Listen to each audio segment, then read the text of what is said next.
The Galactic Council chambers had never felt so tense. Ambassador Zeth Kree of the Valdorian Empire shifted uncomfortably in his crystalline seat, his four eyes darting between the holographic displays showing the latest reports from the outer colonies. The numbers were staggering, even by galactic standards. 17 mining operations destroyed in the Kepler system, announced Council Prime Yurthin, her voice echoing through the vast chamber. 43 cargo vessels missing in the Vega corridor. And now we have reports of an entire hegemony battle fleet simply vanishing. The assembled delegates murmured among themselves, a symphony of clicks, whistles, and harmonics that filled the air. For 3,000 years, the Galactic Council had maintained order across 800 star systems. They had faced rebellions, pirate fleets, and even the occasional rogue AI uprising. But this was different. This was methodical. This was precise. The attacks show clear patterns, continued Yurthin, manipulating the holographic display to show star charts marked with red indicators. Every target has been involved in operations within or near the Sol System quarantine zone. A sharp hiss came from the Serpentine delegate section. Surely you're not suggesting the humans are responsible? They're barely a Type 1 civilization. Their fastest ships can't even breach the quarantine barrier we established. Ambassador Zeth Kree found himself speaking before he could stop himself. Perhaps that's exactly the problem. We've been treating them like children while they've been watching us strip mine their neighboring systems. The chamber fell silent. Even the usual background hum of the translation matrices seemed muted. The humans sent formal protests. Zeth Kree continued, standing slowly. His tall, insectoid frame cast strange shadows under the Council's bioluminescent lighting. 47 official communications over the past 30 standard years, each one more urgent than the last. We filed them under primitive species concerns and continued our operations. Council Prime Yurthin's tentacles writhed slightly, a sign of agitation among her species. Ambassador Zeth Kree, you speak as though you believe these primitives pose some threat to civilizations that have mastered faster-than-light travel, dimensional folding, and quantum manipulation. I speak as someone who has actually read their communications, Zeth Kree replied, his mandibles clicking in what humans might recognize as determination. The last message we received from Earth was different. It wasn't a protest or a plea. It was a warning. The holographic display shifted, showing a simple text message in basic galactic standard.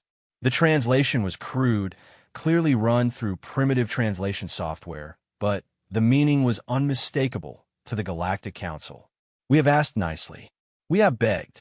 We have pleaded. You continue to strip resources from our stellar neighborhood while keeping us imprisoned in our own system. This is your final warning. Stop, or we will stop pretending to be polite. Humanity.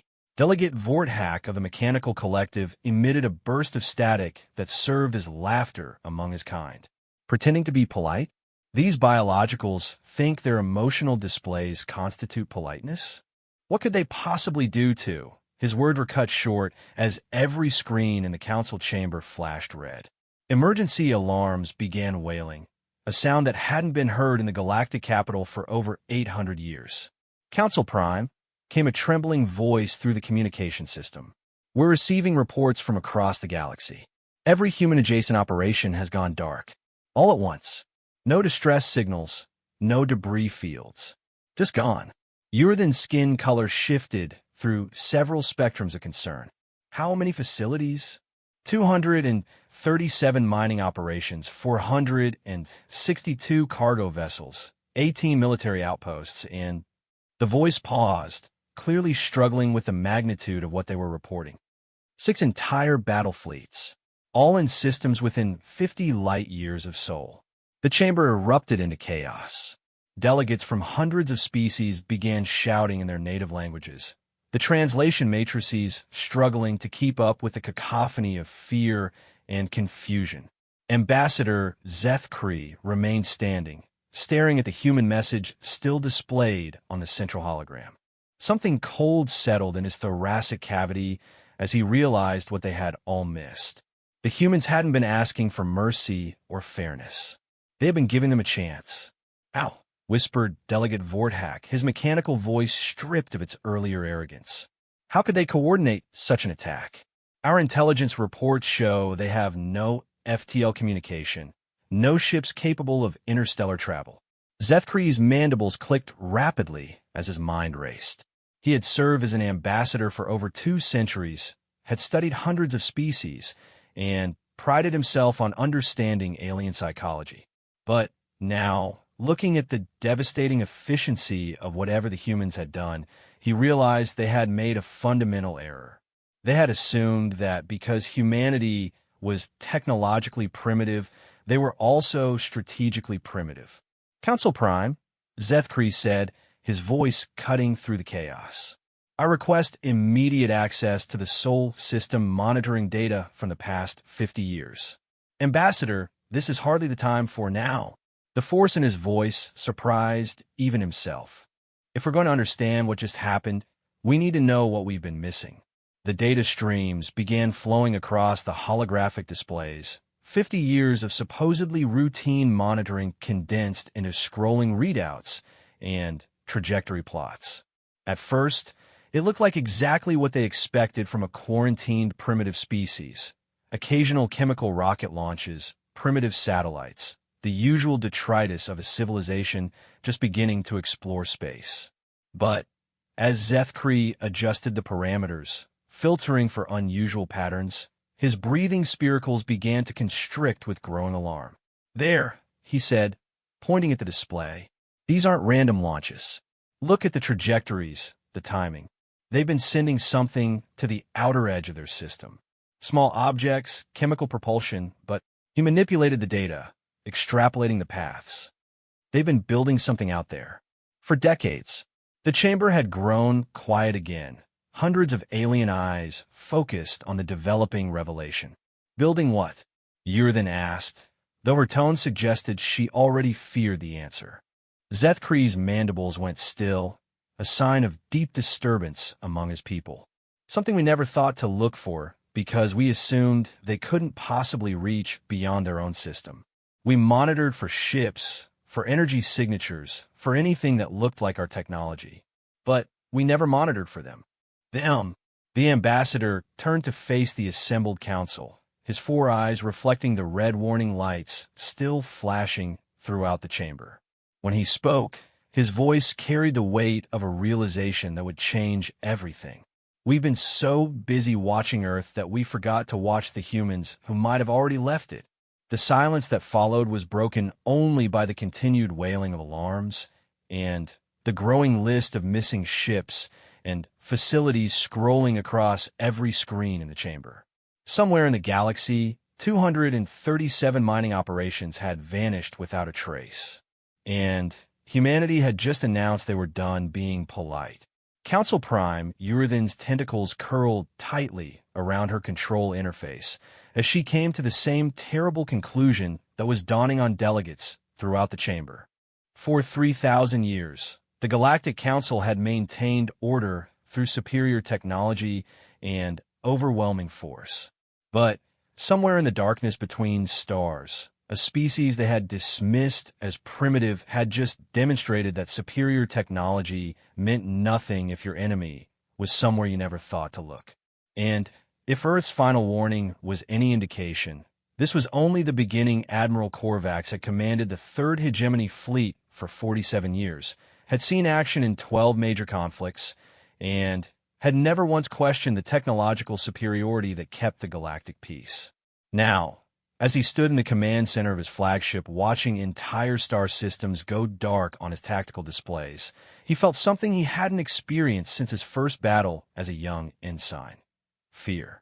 Status report from the Kepler Mining Consortium called out his communications officer, her voice tight with stress. No response from any of their 43 orbital platforms. Long-range sensors show the platforms are still there, but what, Lieutenant? All life signs have ceased, sir. No energy signatures from life support systems. No movement.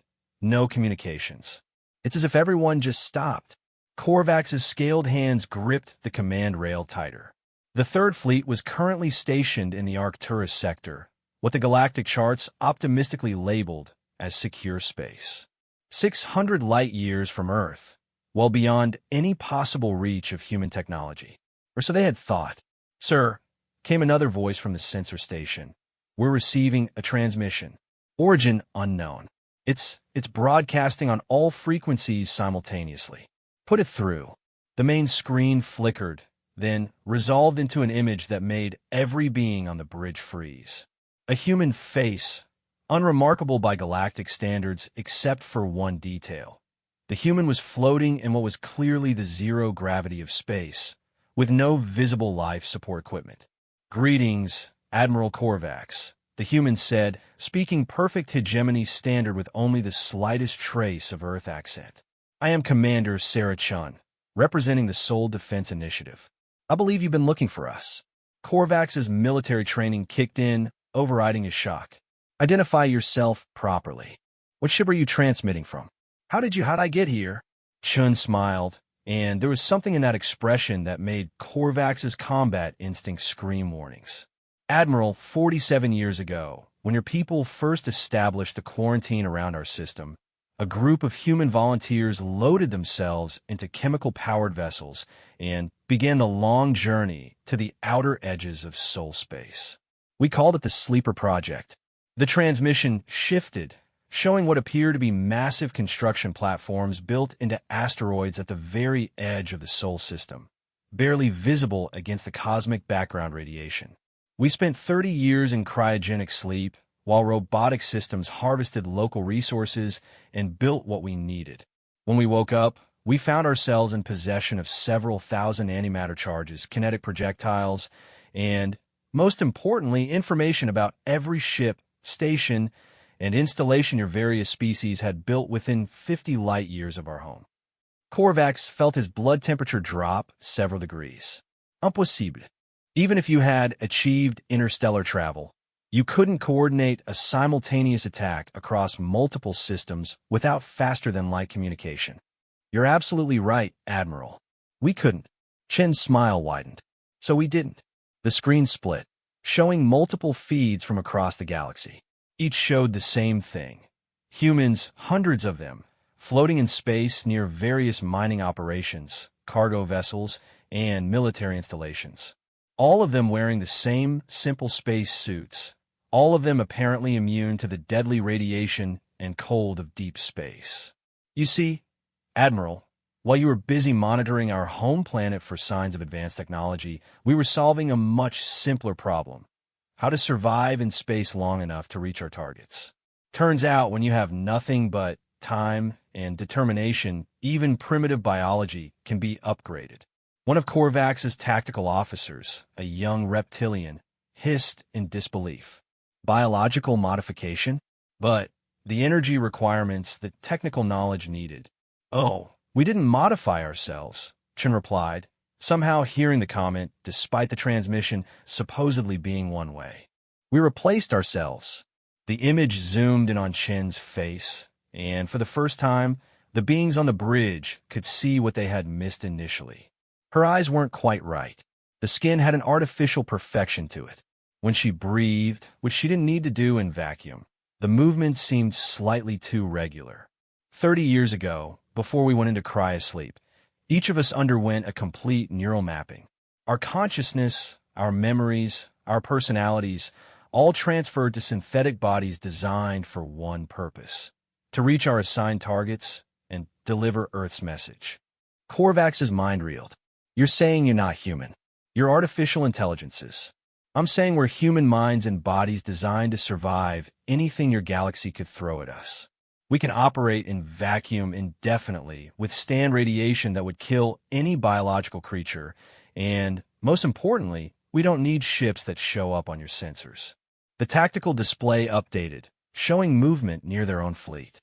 Korvax turned to his sensor operator, dread growing in his chest. "Sir, I'm detecting multiple objects approaching our position. Small, moving at high velocity, but they're not showing energy signatures. They're practically invisible to our scanners." Chen's voice continued from the speakers. "Each of us spent 20 years in transit, Admiral. 20 years floating through interstellar space, powered by internal fusion reactors, guided by stellar navigation systems, completely invisible to your detection grids. We are the message Earth wanted to send you. What message? Korvax demanded. That you have been operating under a fundamental misunderstanding about the nature of humanity. You assumed that because we hadn't developed faster-than-light travel, we were no threat. You assumed that because we seemed primitive, we were helpless. You assumed that because we asked politely for you to stop, we had no alternatives. The bridge shuddered slightly as something attached to the outer hull. Then again, and again, Admiral, the security chief reported, his voice tight with panic. We have multiple hull breaches. Emergency bulkheads are sealing, but whatever's cutting through our armor is using technology we don't recognize. Chen's image shifted, and now she appeared to be standing in what looked like one of the fleet's corridor systems. The thing about humans, Admiral, is that we're very good at making do with what we have. When all we had were chemical rockets, we used chemical rockets. When all we had were primitive computers, we made those computers count every star between here and our targets. When all we had were organic bodies that couldn't survive interstellar travel, we built better ones. Alarms began blaring throughout the ship as more hull breaches were reported. Korvax realized with growing horror that his flagship, equipped with the most advanced military technology in the galaxy, was being systematically dismantled by beings moving through space with no ships, no visible weapons, and apparently no fear of anything the galaxy could do to stop them. "What do you want?" he asked, though he suspected he already knew the answer. "We want you to understand that Earth's patience has limits," Chen replied. "For 30 years, we asked nicely. We sent diplomatic messages. We filed formal protests. We explained that the resources you were taking from our stellar neighborhood were ones we might need for our own development. You ignored us. So you built an army of synthetic humans and sent them to destroy our operations. We built a delivery system for Earth's final message, Admiral. That message is simple. Stop taking our resources, or we will stop asking nicely." The main lights on the bridge flickered and died, replaced by the red glow of emergency systems. Through the transparent, aluminum viewports, Korvax could see figures moving outside the ship, cutting through the hull with tools that seemed to slice through advanced alloys like paper. "This is impossible," he whispered. "Even if everything you're saying is true, you couldn't have the numbers to threaten the entire galaxy." Chen's voice came from everywhere now, apparently broadcasting through the ship's own communication systems. "Admiral, let me ask you something. How many volunteers do you think a species would produce if they were told that the only way to protect their home world was to spend 20 years floating alone through interstellar space, knowing they would never return home?" The question hung in the air as the reality of the situation sank in. These weren't just a few dozen enhanced humans scattered across local space. This was a coordinated strike involving hundreds, possibly thousands of individuals who had voluntarily transformed themselves into something that could survive anything just to deliver a message. The number, Admiral, was 47,000 volunteers. We are currently in position around every galactic facility within 50 light-years of Earth. We have been waiting, watching, and learning about your operations for the past 3 years. Today, Earth decided it was time to stop being polite. Admiral Korvax sank into his command chair as the full magnitude of what was happening became clear. 47,000 humans, scattered across dozens of star systems, simultaneously attacking targets they'd spent years studying and planning for. No ships to detect, no communications to intercept, no supply lines to cut. Just human determination given form and set loose among the stars. "What happens now?" he asked. Chen's image reappeared on the main screen, and for the first time, her expression was almost sympathetic. "Now, Admiral, you get to carry a message back to the Galactic Council. Earth is no longer asking for your cooperation. We're informing you of our intentions. All operations within our designated sphere of influence will cease immediately. Any future encroachment will be met with escalating responses. And if the Council refuses, The lights came back on, and Korvax realized that the hull breaches had stopped. His ship was damaged, but intact, life support restored. A demonstration, he realized. They could have destroyed his entire fleet, but they chose not to. Then, Admiral, you'll discover what 47,000 humans can accomplish when they stop pretending to be polite and start pretending to be something much more dangerous. The transmission cut out, leaving Admiral Korvax staring at a blank screen while his mind tried to process the implications. Somewhere in the darkness between stars, an entire civilization had just announced that they were done being ignored. And they had done it with nothing more than human determination, synthetic bodies, and 20 years of very careful planning. The galaxy was about to learn a lesson that species throughout history had discovered the hard way. Sometimes the most dangerous enemy is the one you don't think is dangerous at all 3 days after the coordinated strikes. The Galactic Council chambers looked more like a war room than a diplomatic forum. Holographic displays showed damage reports streaming in from across the galaxy, while military advisors from dozens of species huddled around tactical projections, trying to understand how a supposedly primitive civilization had just crippled their entire local infrastructure. Dr. Melissa Vasquez materialized in the center of the chamber, her holographic form causing immediate silence among the assembled delegates. Unlike the previous human transmissions, this one appeared to be coming from Earth itself, the blue marble visible through what seemed to be a space station viewport behind her. "Honorable delegates," she began, her voice carrying the calm authority of someone accustomed to addressing hostile audiences. "I am Dr. Vasquez, Director of the Soul Defense Initiative. I believe my colleagues have gotten your attention." Council Prime Uridan's tentacles writhed with barely controlled agitation. "Dr. Vasquez, your species has just committed acts of piracy, terrorism, and destruction of property across 47 star systems. We demand immediate." "You demand?" Dr. Vasquez's eyebrows rose slightly. "Interesting choice of words, Council Prime. Let me share some interesting facts with you." The hologram shifted to show detailed charts and data streams. Over the past 30 years, your various member species have extracted approximately 2.7 trillion tons of rare Earth elements from asteroids and systems adjacent to Sol. The estimated value of these materials at current galactic market rates is roughly 847 billion standard credits. She paused, letting the numbers sink in. During this same period, Earth sent 47 formal requests for compensation, participation, or, at minimum, consultation regarding these operations. Every single request was filed under primitive species communications and ignored. Ambassador Zeth Kree, who had spent the past 3 days reviewing every piece of data they had on the human strikes, stood slowly. "Dr. Vasquez, while I acknowledge the validity of your concerns, the response has been disproportionate. No one was killed in your attacks, but the economic damage is exactly 847 billion standard credits," Dr. Vasquez finished. "I'm glad you noticed that no one was killed, Ambassador. That was intentional. My colleagues were instructed to disable rather than destroy, to demonstrate capability rather than execute vengeance. We're not interested in becoming galactic conquerors. We're interested in being treated as equals." The holographic display shifted again, showing what appeared to be the construction platforms at the edge of the Sol system.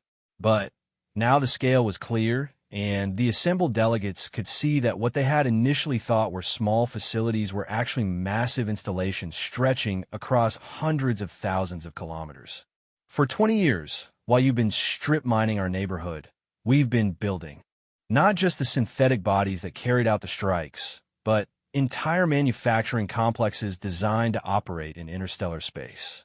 We've been preparing for the day when Earth would need to defend itself." Delegate Vorthak of the Mechanical Collective processed this information with visible distress, his optical sensors flickering rapidly. "The energy requirements for such construction would be enormous. Our monitoring stations show no such output from your solar system." Dr. Vasquez smiled, and there was something in that expression that reminded every being in the chamber of the synthetic human who had addressed Admiral Korvax. That's because we didn't build them in the solar system, delegated Vorthak. We built them in the spaces between stars, using resources you never thought to monitor because you never imagined we could reach them. The tactical display updated, showing a three-dimensional map of local space. Red dots appeared scattered throughout the region, each one representing what the data identified as a human facility. There were dozens of them, hidden in the outer regions of star systems, built into asteroids, or simply floating in interstellar space. Impossible, breathed Council Prime Yurthan. The logistics alone would require faster-than-light travel, quantum entanglement communication systems, matter/energy conversion technology we've never detected. You're absolutely right, Dr. Vasquez agreed. If we had tried to do this the way you would do it, with your technology and your assumptions about how space travel works, it would have been impossible. But we didn't use your methods. The display zoomed in on one of the facilities, revealing a structure that defied every principle of galactic engineering. Instead of the clean, energy-efficient designs favored by advanced civilizations, this looked like something built by beings who had more determination than resources. Chemical rockets to carry initial supplies, solar panels, and fusion reactors for power.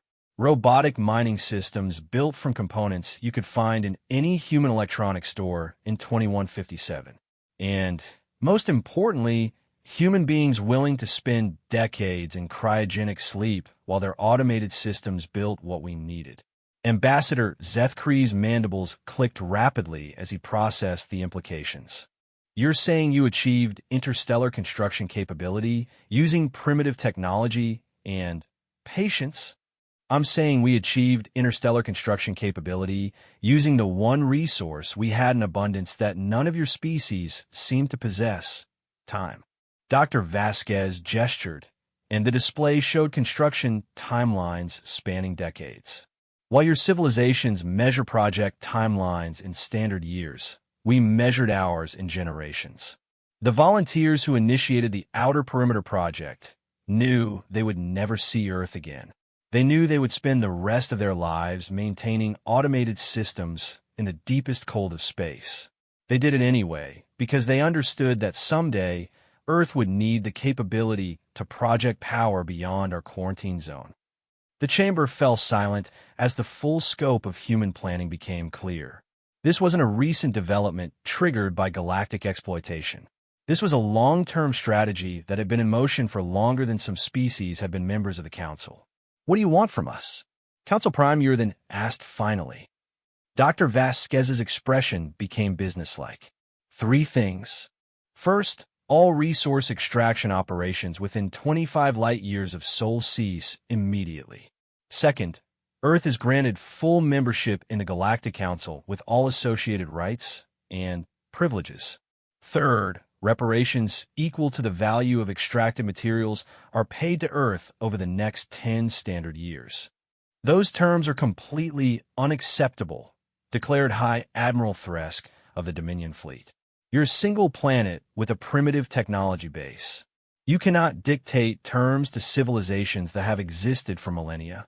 Dr. Vasquez nodded, as if she had expected this response. I was hoping you would say that, High Admiral. It gives me an opportunity to clarify something important about human psychology. The holographic display shifted one more time, showing what appeared to be a massive fleet of ships approaching from the direction of Sol.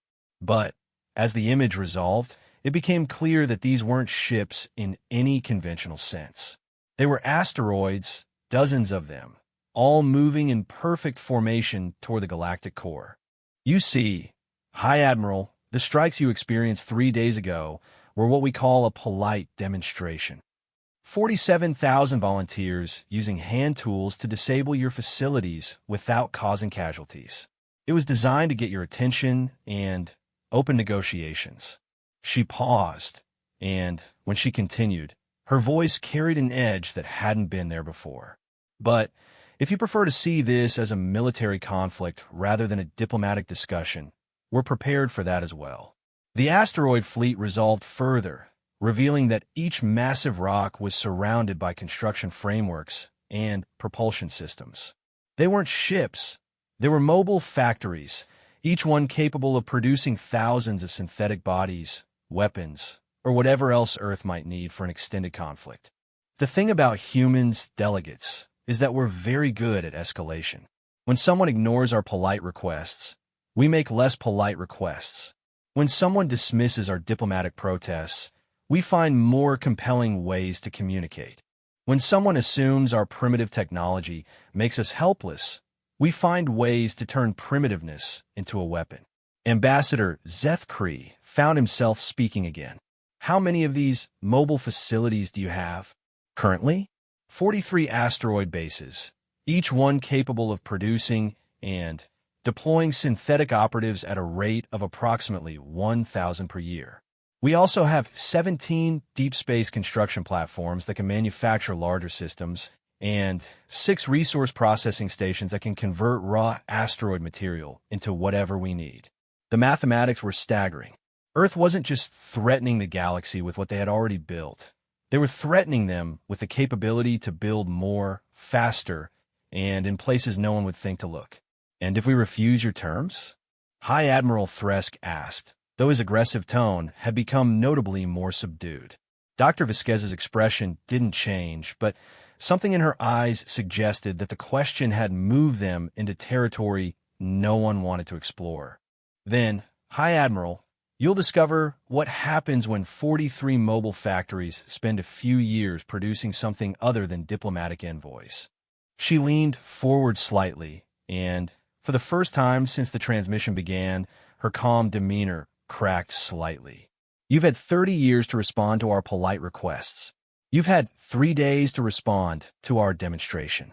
You're going to get exactly one more chance to respond to our reasonable terms. After that, Earth stops asking for what we want and starts taking what we need. This is extortion, High Admiral Thresk protested. No, High Admiral, this is negotiation. Extortion would be if we had started by destroying your military fleets instead of disabling your mining operations. Extortion would be if we had demanded tribute instead of requesting fair compensation for resources taken from our territory. Extortion would be if we had threatened your homeworlds instead of targeting only your colonial infrastructure. Dr. Vasquez straightened, and her expression became neutral again. What this is, delegates, is Earth informing the Galactic Council that humanity is no longer content to be treated as a primitive curiosity while you strip mine our stellar neighborhood. We tried asking nicely. We tried diplomacy. We tried following your procedures and respecting your bureaucracy. Now we're trying directness. I suggest you appreciate the distinction. The transmission ended, leaving the council chamber in absolute silence. Outside the great windows, the stars continued their eternal dance, but everyone in the chamber understood that something fundamental had changed. Somewhere in the darkness between those stars, a species they had dismissed as primitive had just demonstrated that survival instincts, long-term planning, and unlimited patience could be more dangerous than any advanced weapon. The galaxy was about to learn whether diplomacy could still work when backed by the threat of consequences. And 43 mobile factories were waiting to find out the answer. The emergency session of the Galactic Council had been in progress for 18 hours, and Ambassador Zeth could see the strain showing on representatives from across the galaxy. Species that had coexisted peacefully for millennia were now openly arguing about humanity's ultimatum, while military advisors whispered increasingly desperate tactical assessments. The Dominion Fourth Fleet has been dispatched to intercept the approaching asteroid facilities, High Admiral Thresk announced, his reptilian features set in what his species considered a determined expression. Whatever these humans think they've accomplished, they're about to learn the difference between terrorizing civilians and facing a proper military response. Ambassador Zeth mandibles clicked anxiously. He had spent the past several hours reviewing every piece of intelligence they had on human military history, and what he had found there was deeply troubling. High Admiral, I must advise caution. Humans have a documented history of responding to military aggression with escalation. Escalation? Thresk's laugh was a harsh hiss. Ambassador, they're using chemical rockets and fusion reactors. The Dominion fleet fields quantum disruptors and singularity torpedoes. This won't be escalation. It will be extermination. Council Prime Uridan's tentacles coiled tightly around her control interface. The past 3 days had aged her considerably, and her usual calm authority had been replaced by visible stress. Perhaps we should consider their terms before resorting to military action. The economic impact of accepting their demands would be significant, but manageable. Absolutely not, declared Delegate Vorthak, his mechanical voice cutting through the chamber's murmur. If we capitulate to demands made under threat from a primitive species, it sets a precedent that could destabilize the entire galactic order. What stops every other quarantined civilization from making similar threats? Zethkri stood, his tall frame casting shadows under the chamber's lighting. What stops them, Delegate Vorthak, is that most other quarantined civilizations haven't spent 30 years building secret industrial infrastructure while we ignore their diplomatic communications. The point remains, Vorthak began, but was interrupted as every display in the chamber flickered and went dark. When the screens came back online, they showed a familiar face, Commander Sarah Chun, the synthetic human who had addressed Admiral Korvax. But this time, she wasn't floating in space. She was standing in what appeared to be the command center of a massive facility, surrounded by hundreds of other synthetic humans, all working at control stations. Honorable delegates, Chun said, her artificial features showing what might have been amusement. We couldn't help but notice that the Dominion 4th Fleet is currently accelerating toward our position at maximum speed. We thought you might like to see what they're approaching. The view shifted to show exterior cameras capturing the approaching fleet. 237 ships in perfect formation, their sleek hulls gleaming with the advanced metallurgy of a civilization that had mastered matter at the quantum level. It was an impressive sight, representing firepower sufficient to sterilize entire star systems. Beautiful ships, Chin commented. The Dominion yards do excellent work. Quantum-locked hulls, reality-anchored drives, probability shear weapons. Each of those vessels could probably destroy our entire asteroid facility in a single salvo. High Admiral Thresk leaned forward in his seat. I'm glad you understand the tactical situation, Commander. Perhaps now would be an appropriate time to discuss surrender terms. Chin's smile was genuinely warm. Oh, High Admiral, I think you misunderstand. We're not concerned about your fleet destroying our facilities. We're concerned about what happens to your fleet when it tries. The display split, showing the asteroid facility from multiple angles. For the first time, the watching delegates could see the true scale of human construction. The asteroid itself was perhaps 50 kilometers across, but the frameworks built around it extended much further. And nestled within those frameworks, those are ships, whispered Delegate Vorthak, his optical sensors focusing and refocusing in mechanical distress. Thousands of them. Not ships, exactly, Chin corrected. We call them response units. Each one is about the size of a fighter craft, but they don't carry crews. They don't need life support, artificial gravity, or any of the systems that make your ships so magnificent and so vulnerable. The camera focused on one of the response units, revealing a design that was both elegant and terrifying in its simplicity.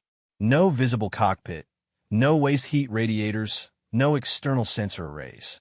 Just a sleek metal form that seemed to absorb light rather than reflect it. You see, High Admiral, when we designed our military systems, we had certain advantages. We didn't need to protect biological crew members. We didn't need to worry about radiation exposure or life support failures. We didn't need to accommodate the comfort requirements of living beings who might spend months in space. Chun gestured, and the view shifted to show the interior of one of the response units. Instead of a cockpit, there was simply a compact fusion reactor, a navigation computer, and what appeared to be a single massive warhead.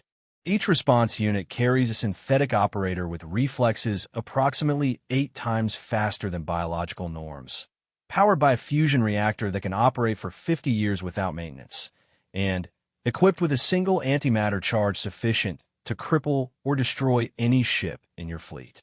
The implications hit the watching delegates like a physical blow. The humans hadn't just built facilities in deep space. They had built automated weapons platforms defended by swarms of unmanned fighters, each one a guided missile with superhuman intelligence and unlimited endurance. But more importantly, Chun continued, each facility can produce and deploy approximately 1,000 response units per day. We've been building them for 3 years. The display zoomed out, showing the true magnitude of what surrounded the asteroid. Thousands of response units hung in perfect formations around the facility, with more emerging from production bays even as they watched. And this was just one facility. High Admiral Thresk's certainty began to waver. How many facilities do you have? Currently operational? 43. Each one defended by between 5,000 and 12,000 response units, depending on how long it's been in production. Chin's tone remained conversational, as if she were discussing mining quotas rather than military capabilities. The Dominion 4th Fleet is approaching Facility 7, which has been operational for approximately 2 years. Current defensive complement, 9,847 response units. The mathematics were devastating. The most powerful fleet in the galaxy was approaching a position where they would be outnumbered by more than 40 to 1, facing enemies that didn't need to preserve their own lives and could react faster than any biological creature. This is impossible, High Admiral Thresk said, though his voice lacked conviction. No civilization could maintain that level of production without massive industrial infrastructure that would be visible from across the galaxy. She nodded as if she had expected this objection. You're absolutely right, High Admiral. If we had tried to build this infrastructure using your methods, it would have been impossible. But we didn't use your methods. The view shifted again, showing what appeared to be a massive swarm of small robots working on the asteroid surface.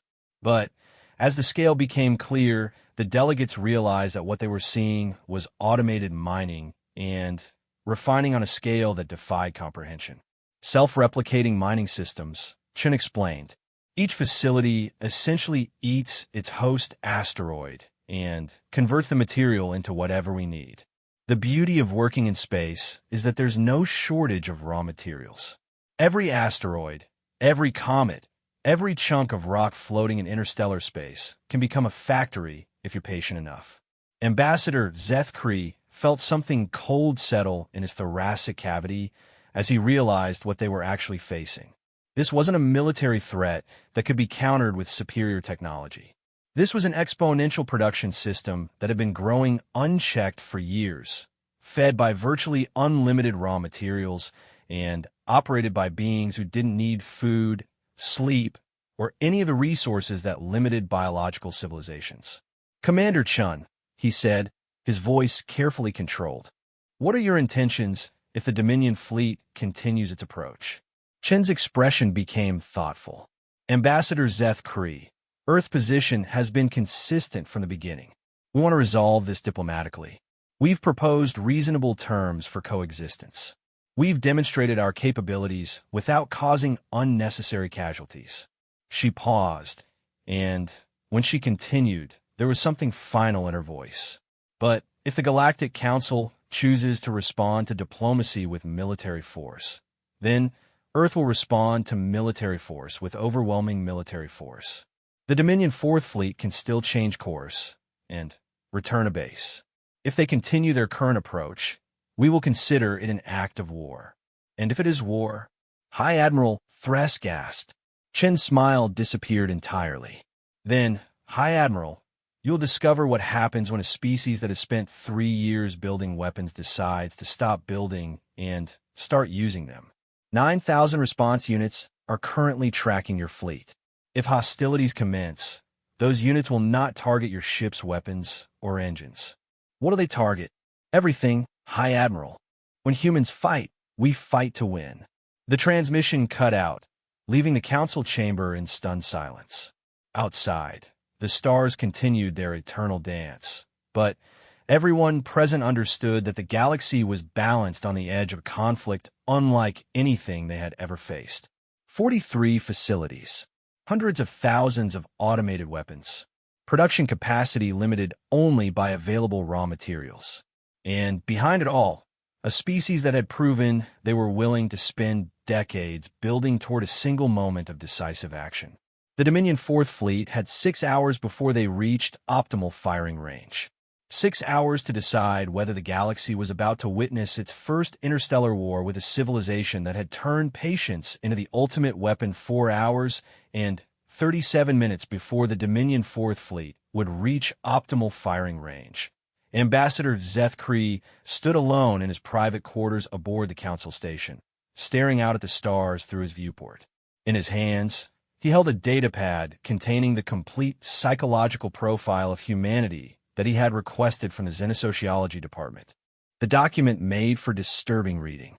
Highly cooperative social structure when operating within established hierarchies. Extremely aggressive when territorial boundaries are violated. Notable tendency toward exponential escalation when conventional deterrence fails. Warning: species demonstrates unprecedented willingness to accept casualties and resource expenditure when core survival interests are threatened. The final note, highlighted in the red text reserved for critical intelligence assessments, was what had convinced him to take the action he was now contemplating. Human military history suggests that this species treats warfare as a problem to be solved rather than a contest to be won. Recommend avoiding military confrontation until full assessment of human industrial capacity can be completed. Too late for that, he thought grimly. His communication console chimed with an incoming priority transmission. The holographic display showed High Admiral Thresk, his reptilian features tight with strain. Ambassador Zeth Kree, the fleet is holding position just outside the human facility's weapons range. I need you to contact your human counterparts and arrange an immediate ceasefire. My tactical officers are reporting sensor readings that simply cannot be accurate. What kind of readings, High Admiral? The asteroids are moving. Thresk's voice carried a note of disbelief. All 43 human facilities have changed course and are converging on our position. At current acceleration, they'll reach us in approximately 72 hours. Zeth Kree felt his breathing spiracles constrict. Moving asteroids meant propulsion systems on a scale that should have been impossible to hide from galactic sensors. How large are the propulsion signatures? That's just it, Ambassador. We're not detecting any propulsion signatures. The asteroids are simply accelerating, as if the laws of physics don't apply to human engineering. Before Zeth Kree could respond, every display in his quarters flickered and shifted to show a familiar face. Dr. Melissa Vasquez appeared, but this time she wasn't alone. Behind her stood dozens of other humans, all of them clearly artificial, all of them monitoring displays that showed tactical information from across the galaxy. Ambassador Zeth Kree, Dr. Vasquez said, her voice carrying a formality that hadn't been present in previous communications. Thank you for taking our call. We thought it was important to speak with you directly before the current situation progresses any further. Dr. Vasquez, I was just attempting to contact you. High Admiral Thresk reports that your facilities are moving toward his fleet's position. Surely this isn't necessary for Ambassador, Dr. Vasquez interrupted. Let me be very clear about what is happening. 3 hours ago, the Galactic Council made a decision to respond to Earth's diplomatic overture with military force. That decision has triggered certain protocols that we had hoped never to implement. The display behind her shifted to show a three-dimensional map of local space. Red indicators mark the locations of the 43 asteroid facilities, all of them moving in perfect coordination toward the position of the Dominion fleet. But as the map zoomed out, it revealed something far more disturbing. "Oh my gods," whispered High Admiral Thresk from his own transmission. There are more of them. The map now showed over 200 red indicators scattered throughout local space, all of them beginning to move. Some were approaching galactic military installations. Others were heading toward major trade routes. Still others were moving toward the core worlds themselves. For 3 years, Dr. Vasquez explained, Earth has been building what we call the Final Option Protocol. Mobile facilities designed not for resource extraction or defense, but for one specific purpose: to ensure that if the galaxy chooses war with humanity, that war ends quickly and decisively in humanity's favor. Ambassador Zeth stared at the display in growing horror. Each facility represented thousands of automated weapons, industrial capacity sufficient to build more, and the capability to operate independently for decades. Earth hadn't just prepared to defend itself. It had prepared to bring war to every corner of galactic civilization simultaneously. How many? He asked quietly. Currently, 347 mobile platforms, each one carrying an average of 15,000 response units. Total active military assets: approximately 5.2 million automated fighters, all of them guided by synthetic operators with human memories and human determination. The numbers were staggering. The entire galactic military, combining all member species, fielded perhaps 50,000 ships. Earth was deploying more than 100 automated fighters for every ship in the galaxy. But, more importantly, Dr. Vasquez continued, each platform is equipped with production facilities that can replace losses faster than any galactic force can inflict them. We can build and deploy new response units faster than you can destroy them, and we can do it indefinitely. High Admiral Thresk's image flickered as he switched to a private channel. Ambassador, we need to withdraw immediately. This isn't a battle we can win. This is an extinction scenario. Dr. Vasquez's expression softened slightly, and for a moment she looked almost sad. Ambassador Zeth, Earth doesn't want this war. We never wanted any of this. All we wanted was to be treated as equals in a galaxy we're all sharing. We wanted fair compensation for resources taken from our territory. We wanted a voice in decisions that affect our future. Then, call off your facilities, Zeth pleaded.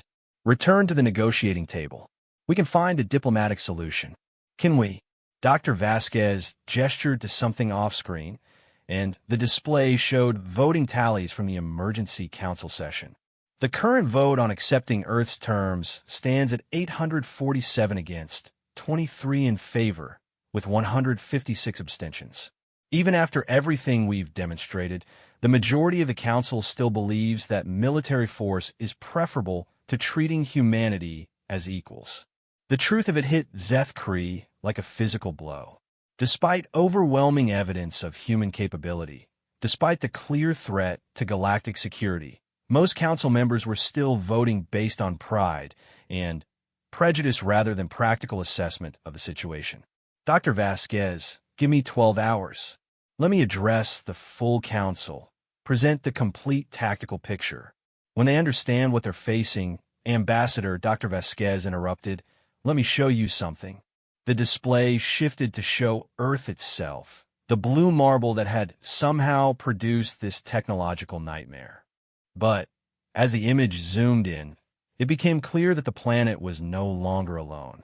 Massive orbital platforms surrounded Earth, construction facilities that dwarfed anything the galaxy had ever built. This is Earth's current industrial output, Dr. Vasquez explained. Every day, we complete approximately 40 new response units, 12 new synthetic operators, and 1 new mobile platform. We have been building toward this moment for 30 years, and we are prepared to continue building for 30 more. But if the galaxy chooses peace, all of this can be converted to civilian purposes. The same systems that build weapons can build ships for exploration, trading vessels for commerce, or orbital habitats for population expansion. The choice is yours. Ambassador Zeth looked at the tactical display one more time, at the 347 mobile platforms, now moving into position around key galactic installations, at the 5.2 million automated fighters preparing to reshape the balance of power in the galaxy. Then, he looked at Dr. Vasquez, whose artificial features somehow managed to convey both determination and hope. What happens if the council votes to accept your terms? He asked. Then, the platforms stop moving and return to their previous positions. The response units power down their weapons. Earth takes its place as an equal member of galactic civilization, and we all work together to build something better than what we had before. And if they vote for war? Dr. Vasquez's expression became neutral, emotionless in the way that only artificial faces could achieve. Then, Ambassador, the galaxy learns what happens when you back a species into a corner that has nothing left to lose and unlimited time to plan their response. Earth stops asking for equality and starts imposing it. The transmission shifted to show a live feed from the council chambers, where delegates were frantically debating while tactical advisors whispered increasingly desperate assessments in their ears. The vote count was beginning to shift as the reality of the situation penetrated layers of pride and prejudice. "I suggest you hurry, Ambassador," Dr. Vasquez said quietly.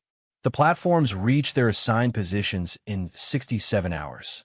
If the Council hasn't voted to accept our terms by then, we'll consider the vote closed and proceed with alternative measures."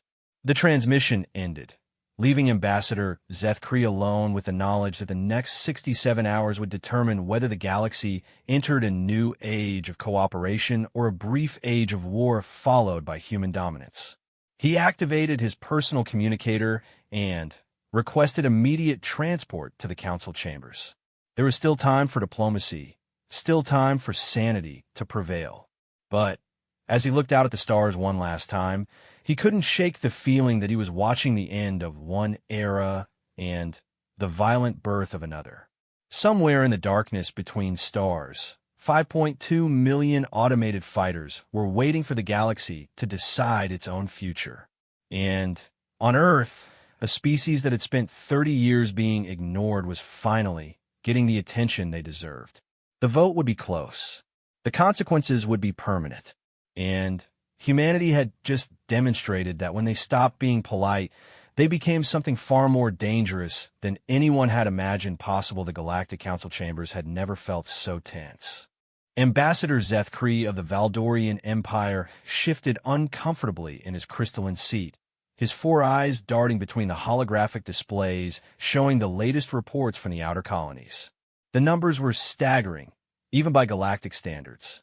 17 mining operations destroyed in the Kepler system, announced Council Prime Yurthin, her voice echoing through the vast chamber. 43 cargo vessels missing in the Vega corridor. And now we have reports of an entire hegemony battle fleet simply vanishing. The assembled delegates murmured among themselves, a symphony of clicks, whistles, and harmonics that filled the air. For 3,000 years, the Galactic Council had maintained order across 800 star systems.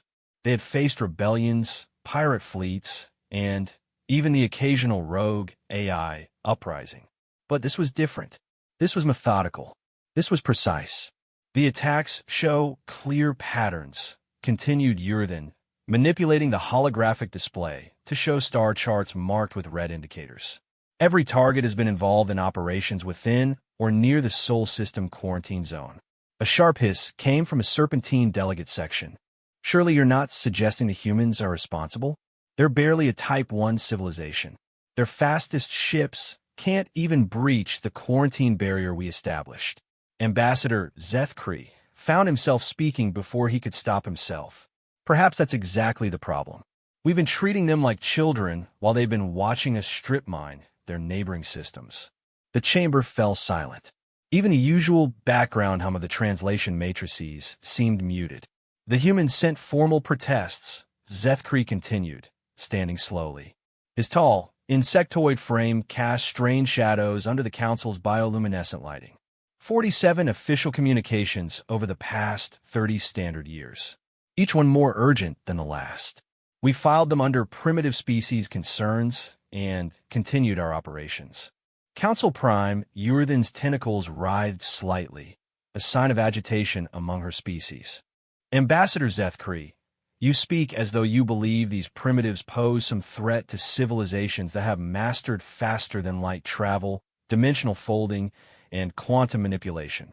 I speak as someone who has actually read their communications, Zeth-Kree replied, his mandibles clicking in what humans might recognize as determination. The last message we received from Earth was different. It wasn't a protest or a plea. It was a warning. The holographic display shifted, showing a simple text message in basic galactic standard. The translation was crude, clearly run through primitive translation software, but the meaning was unmistakable to the Galactic Council. We have asked nicely. We have begged. We have pleaded. You continue to strip resources from our stellar neighborhood while keeping us imprisoned in our own system. This is your final warning. Stop, or we will stop pretending to be polite. Humanity. Delegate Vorthak of the Mechanical Collective emitted a burst of static that served as laughter among his kind. Pretending to be polite? These biologicals think their emotional displays constitute politeness? What could they possibly do to? His words were cut short as every screen in the council chamber flashed red. Emergency alarms began wailing, a sound that hadn't been heard in the galactic capital for over 800 years. Council Prime, came a trembling voice through the communication system. We're receiving reports from across the galaxy. Every human-adjacent operation has gone dark. All at once. No distress signals, no debris fields. Just gone. Urithan's skin color shifted through several spectrums of concern. How many facilities? 237 mining operations, 462 cargo vessels, 18 military outposts, and the voice paused, clearly struggling with the magnitude of what they were reporting. 6 entire battle fleets, all in systems within 50 light-years of Sol. The chamber erupted into chaos. Delegates from hundreds of species began shouting in their native languages, the translation matrices struggling to keep up with the cacophony of fear and confusion.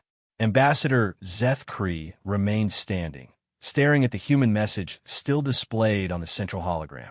Something cold settled in his thoracic cavity as he realized what they had all missed. The humans hadn't been asking for mercy or fairness. They had been giving them a chance. Ow, whispered Delegate Vorthak, his mechanical voice stripped of its earlier arrogance. How could they coordinate such an attack? Our intelligence reports show they have no FTL communication, no ships capable of interstellar travel. Zethkree's mandibles clicked rapidly as his mind raced. He had served as an ambassador for over 2 centuries, had studied hundreds of species, and prided himself on understanding alien psychology. But now, looking at the devastating efficiency of whatever the humans had done, he realized they had made a fundamental error. They had assumed that because humanity was technologically primitive, they were also strategically primitive.